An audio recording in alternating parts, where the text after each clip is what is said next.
Well, welcome back to the SA Sports Show. There's a lot to get through, and I think one of the great things about talking sport as Elbow joins us with our guests here, Annie Kiddo and Casey Moore from Uni SA, is seeing young kids at the precipice of bigger and better things. And as I welcome the two guys from Uni SA, I guess ladies first we should go to. Annie, it's a good time to be playing sport at an elite level, but there's a lot of hard work and sometimes there's a lot of injuries. Yeah, there are unfortunately a few injuries that happen when you train hard.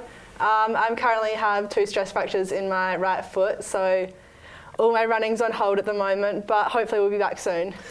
So what does that mean from a sideline point of view? What do stress fractures mean? How do you get them, and how long do you think that you anticipate they're going to be around for? Well, stress fracture is essentially doing a lot of work and stressing the bone, so it can either crack or swell. Yeah, bones actually do swell. Mm-hmm. Weird concept, but they do.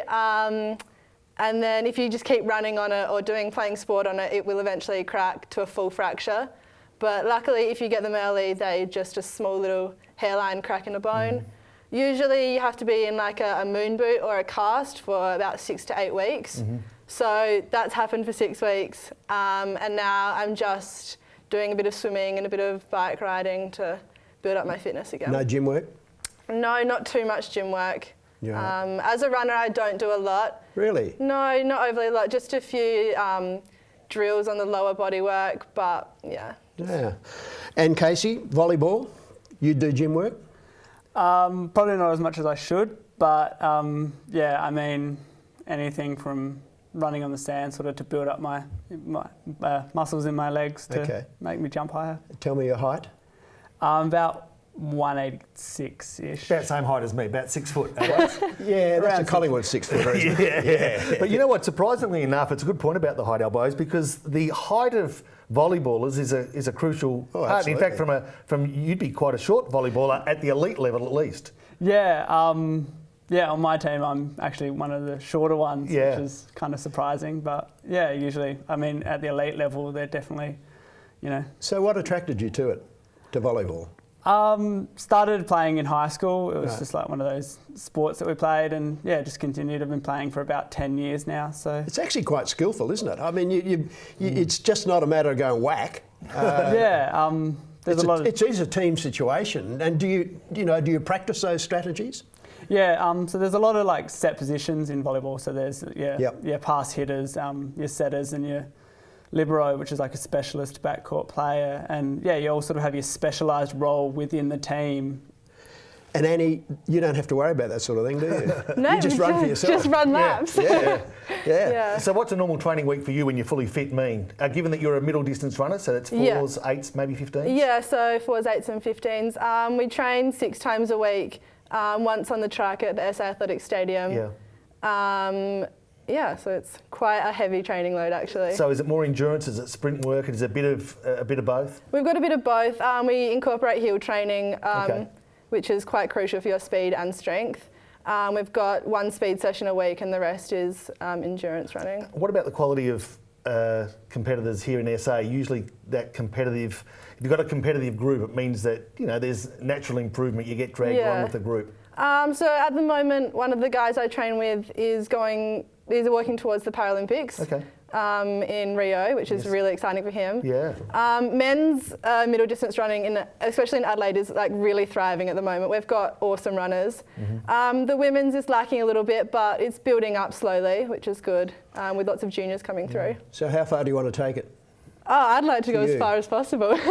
But do you have goals? I mean, if you don't set goals in life, you don't. Well, definitely. You just don't go anywhere. So next year there's nationals, which is also Olympic qualifying. So I'm hoping to get to that, make a final, and just see how it goes, I guess. My son used to run a little bit, and what intrigued me most about representing the country is that the very, very high standards they set you in order to compete and represent your country. In some sports you win, you're through. In athletics, winning isn't enough. There are benchmarks that you need to hit, and they're usually, they're world-class qualifyings.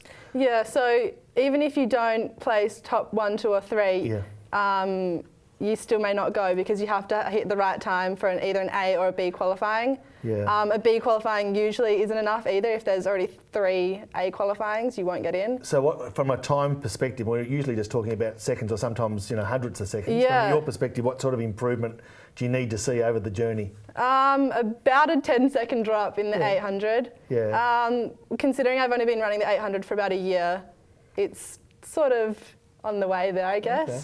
Yeah. And what about yourself, from a representing your country perspective? What are the steps you need to take to get there?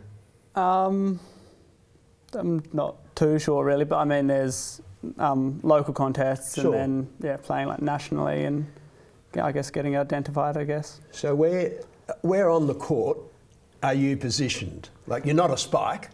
I'm a setter, so Okay, so you said it. Yeah, I pretty much run the offense. You'd be a good setter. and run the I team. would be. At 6 foot, just on 6 foot, I'd be a good setter as under, well. yeah. But I reckon volleyball's taken that leap of faith in the last decade because I think beach volleyball's made it sexy to play all of a sudden, and it like you go, but It's just you. I'm serious. Don't you think it's made of the sport that was traditionally indoors on a basketball court normally, or a netball court indoors, that's taken it out to the beach. It's made it fun and colourful and a little bit sexy, and all of a sudden it's almost cool to be playing volleyball. Yeah, and especially with the Australian men's indoor team at the moment did quite well in the World League, playing in Group 1, I think it was. Yeah. And it's becoming a lot more popular. And do you see yourself as a sexy person? Nancy? I mean, probably 3 times you said that word. Yeah, I have. Yeah. It dominates your life, actually. Yeah.